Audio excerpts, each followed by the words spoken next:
매일 성경 순서에 따라서 오늘 신명기 17장 14절부터 20절까지 말씀을 함께 관찰하고 기도하는 시간을 갖도록 하겠습니다. 전문맥이죠. 어제 우리가 은혜롭게 읽었던 그 말씀 본문입니다. 16장 18절부터 반복되는 문장이 있습니다. 여러분, 반복은 뭐죠? 강조죠, 강조. 우리가 성경을 묵상해 갈 때 가장 기본적이고 중요한 겁니다. 16장 18절에 보니까 내 하나님 여호와께서 내게 주시는 각 성에서 뭐라고요? 공의로 백성을 재판하라고 말씀하십니다. 그리고 16장 20절에도 보니까 너는 마땅히 공의만을 따르라. 내 하나님 여호와께서 내게 주시는 땅을 차지하리라. 17장 2절에 보니까 내 하나님 여호와께서 내게 주시는 어느 성중 땅을 얘기하는 거죠. 17장 8절에 보니까 내 성중에서, 그러니까 하나님이 약속하신 그 땅에 들어가서 그 성중에서를 이야기합니다. 그리고 17장 10절에도 보니까 여호와께서 택하신 곳 땅을 이야기하죠. 그리고 오늘 이어지는 본문 첫 절입니다. 17장 14절에서도 역시 내가 내 하나님 여호와께서 내게 주시는 땅에 이르러 라고 말씀하십니다. 그러니까 반복되는 게 뭐죠? 여호와께서 너희들에게 주시는 그 땅. 그 땅이 어떤 땅입니까? 누가 주시는 땅이에요? 하나님. 그 땅의 주인이 누구라는 거예요? 여호와, 그렇죠? 하나님이죠. 그 땅의 통치자가 누구라는 겁니까? 여호와라는 거죠. 자, 이것을 기본으로 우리가 기억하면서 오늘 본문으로 들어가면 훨씬 이해하기가 쉽습니다. 자, 오늘 본문을 관찰해 보겠습니다. 오늘 본문은 간단합니다. 짧기도 하지만 너무 간단해요. 14절부터 20절까지는 왕의 조건이 나오는데 어떤 왕이냐? 여호와께서 주실, 여호와께서 다스리시는, 여호와께서 통치하시는, 여호와께서 우리에게 주실 바로 그 땅에서 왕을 세우려고 할 때 필요한 왕의 조건을 이야기합니다. 14절부터 15절까지는 왕의 자격을 이야기하는데 어떤 자를 왕으로 세우라는 거예요? 여호와께서 택하신 자를 왕으로 세워야 된다.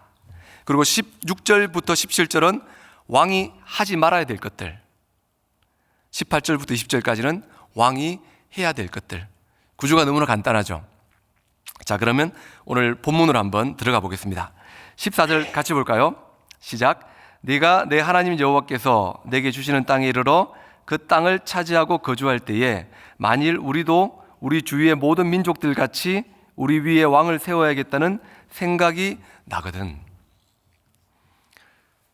여러분, 이스라엘의 왕은 하나님밖에 없습니다.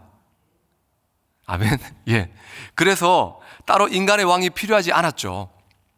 하지만 이스라엘 백성들은 이미 애굽에 있을 때 아주 강력한 왕권을 경험했습니다. 그리고 또 하나님이 약속하신 땅, 그들이 들어갈 이 가나안 땅에도 이미 왕들이 존재하고 있는 겁니다. 모세는요, 그들이 앞으로 왕을 요구하게 될 것이라는 것을 이미 알고 있었던 겁니다. 실제로 그들이 가나안 땅에 들어갔을 때 처음 몇백 년 동안은 왕 없이 생활을 하다가 어려움들이 닥치고 자꾸 이방 민족들이 자기들을 괴롭히고 불편함들이 다가오고 전쟁이 일어날 때마다 이들의 마음은 조금씩 무너져 내리고 결국 모세가 이야기했던 것처럼 왕을 요구하게 됩니다. 여러분, 우리도 마찬가지 아닙니까? 은혜 가운데 살아갈 때는 어떻습니까? 별 문제 없이 감사하면서 살아갑니다. 작은 것 하나도 감사해요. 비록 부족하지만 내가 가진 작은 것 하나로도 감사하면서 눈물 흘리기도 합니다. 하나님만 있으면 충분할 것 같아요. 그런데요, 문제가 생기고 어려움이 다가오고 힘든 일들이, 불편한 일들이 조금씩 생기기 시작하면 우리가 하늘만 바라보던 눈이요, 하나님만을 향하던 우리의 마음이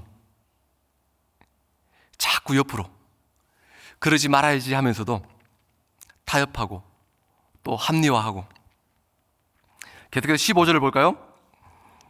우리 위에 왕을 세워야겠다는 생각이 나거든. 15절에 반드시 내 하나님 여호와께서 택하신 자를 내 위에 왕으로 세울 것이며 내 위에 왕을 세우려면 내 형제 중에서 한 사람을 할 것이요 내 형제 아닌 타국인을 내 위에 세우지 말 것이며, 반드시 내 하나님 여호와께서 택하신 자를 내 위에 왕으로 세워라. 여기서 내 하나님 여호와께서 택하신 자, 택하다라는 말이 원문에 보니까 선택하다라는 뜻도 있지만 기뻐하다라는 뜻도 있습니다. 그러니까 하나님께서 선택하신 자를 이스라엘 왕으로 세워야 되는데, 다르게 얘기하면 그 사람은 하나님이 기뻐하신 자라는 거죠. 하나님이 기뻐하시는 자를, 하나님이 선택하신 자를 왕으로 세우라는 거예요. 다윗을 보면 어떻습니까, 여러분? 다윗을 한번 생각해 봅시다. 사무엘상 16장에 보니까 아버지 이새도 그를 생각하지 않았고 그의 형들도 그 동생을 깜으로 보지 않았어요. 심지어 하나님이 보내신 사무엘조차도 다윗을 생각하지 않았습니다. 그런데요, 하나님은 누구를 선택합니까? 하나님은 누구를 기뻐하셨습니까? 여기에 은혜가 있는 겁니다. 믿으십니까? 내 친구가, 내 직장 동료가, 내 주변에 있는 사람들이 아무도 나를 깜으로 또 나를 인정해 주지 않는다 할지라도 하나님의 기준은 우리 세상 사람들이 보는 수준과 다르다는 거예요. 그러니까 우리가 주님 앞에 나갈 수 있는 거죠. 이게 큰 복임을 여러분 기억하시기를 바랍니다. 아멘. 16절에서 17절까지 보시면 왕이 하지 말아야 될 것들을 말씀합니다. 우리 16절을 함께 보실까요? 시작. 그는 병마를 많이 두지 말 것이요 병마를 많이 얻으려고 그 백성을 애굽으로 돌아가게 하지 말 것이니 이는 여호와께서 너희에게 이르시기를 너희가 이후에는 그 길로 다시 돌아가지 말 것이라 하셨음이며, 첫 번째로 뭘 많이 두지 말라는 거예요? 병마를 많이 두지 말라는 겁니다. 그 당시 병마는 지금으로 치면 뭐 탱크, 전차 뭐 그렇겠죠. 그러니까 군사력을 얘기하는 거예요. 군사력을 의지하지 말라는 거예요. 왜 그렇습니까? 하나님을 의지해라. 하나님의 능력을 의지하라는 겁니다. 너희가 들어가게 될 그 땅은 누가 주는 땅이에요? 하나님이 주시는 땅입니다. 그 땅의 주인이 누구예요? 하나님이에요. 그 땅의 통치자가 누굽니까? 하나님이에요. 그러니까 그 땅의 왕이 하나님이에요. 그럼 누구를 의지해야 돼요? 하나님을 의지하라는 겁니다. 당장 눈에 보이는 말, 당장 눈에 보이는 그 강력한 애굽이 아니라 영원한 왕이신 하나님을, 이 땅의 통치자, 그 땅의 주인인 하나님을, 그 하나님의 힘을 믿으라는 겁니다.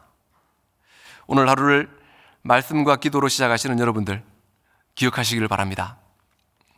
우리가 살아가는 이 땅의 주인이 누구십니까? 그분을 바라보시기를 바랍니다. 아멘. 17절 볼까요? 그에게 아내를 많이 두어 그의 마음이 미혹되게 하지 말 것이며 자기를 위하여 은금을 많이 쌓지 말 것이니라. 아멘. 그에게 아내를 많이 두지 말라고 그랬습니다. 여기서 그에게라고 되어 있는데 원문에 보니까 그를 위하여라고 되어 있어요. 그러면 제가 다시 읽어볼게요.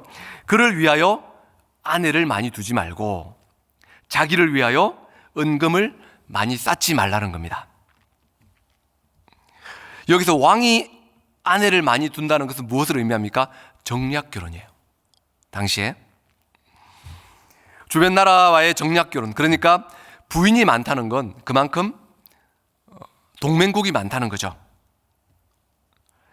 이건 역시 하나님을 의지하기보다는 주변 정세와 다른 나라들의 힘을 더 의지하는 거죠.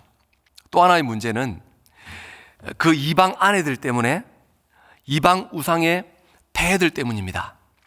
아주 자연스럽게 쓰면 됩니다. 신명기 7장에 보면 세 가지를 금합니다. 약속의 땅에 들어가거든 그 땅 민족들을 진멸하라고 얘기합니다. 두 번째, 그 땅 여인들과 통혼하지 말라, 결혼하지 말라는 거예요. 세 번째, 이방이 섬기는 신을 섬기지 말라는 겁니다. 그런데 이 세 개가 연결돼요. 나중에 이스라엘 백성이 가나안 땅의 족속들을 다 진멸하지 않았기 때문에 이방 족속들과 결혼하게 됩니다. 그들과 결혼했기 때문에 그들이 섬기던 이방신을 섬기게 돼요. 자연스럽게 이어지는 겁니다. 여러분, 솔로몬을 보십시오. 결국 많은 결혼 동맹들을 맺지 않습니까? 그래서 그 당시에는 굉장히 평화로워 보입니다. 그런데 어떻게 돼요?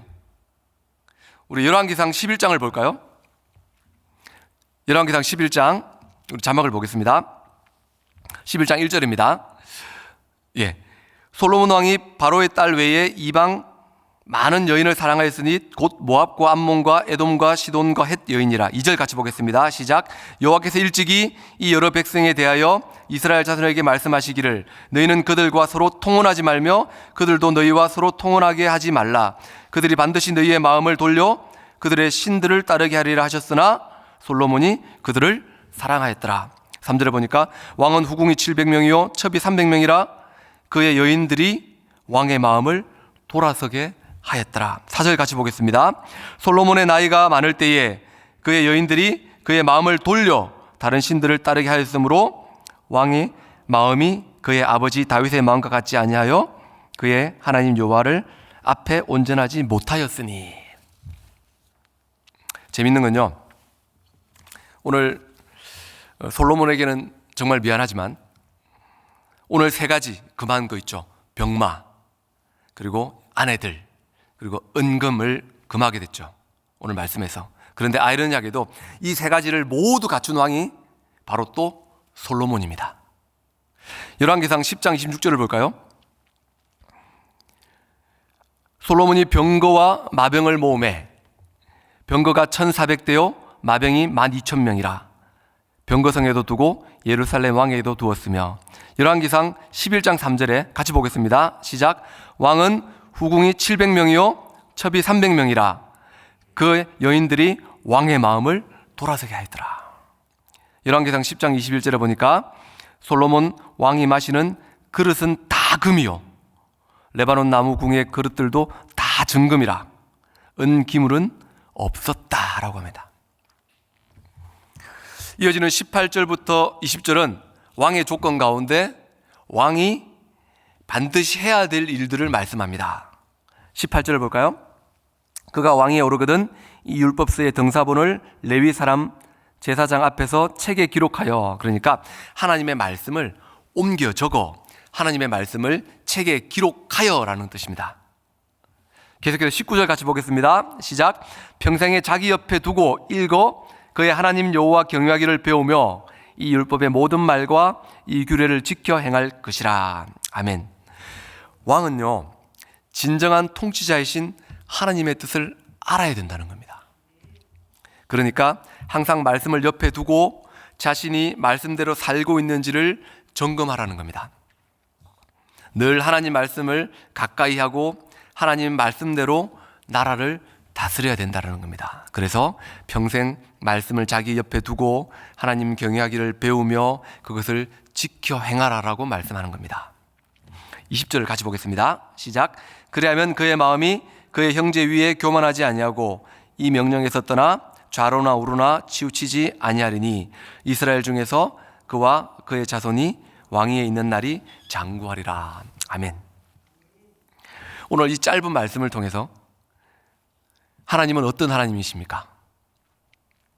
병마들, 아내들, 은금보다 이 땅의 진정한 주인 되시는 하나님을 의지하는 오늘 하루, 또 하나님이 나에게 주신 이 땅을 오늘도 하루를 살아내면서 말씀을 기준점으로 살아가는 저와 여러분들 되시기를 다시 오실 주님의 이름으로 간절히 부탁드립니다. 오늘 말씀을 기억하시면서 이 새벽에 기도하시다가 또 자유롭게 기도하시겠습니다.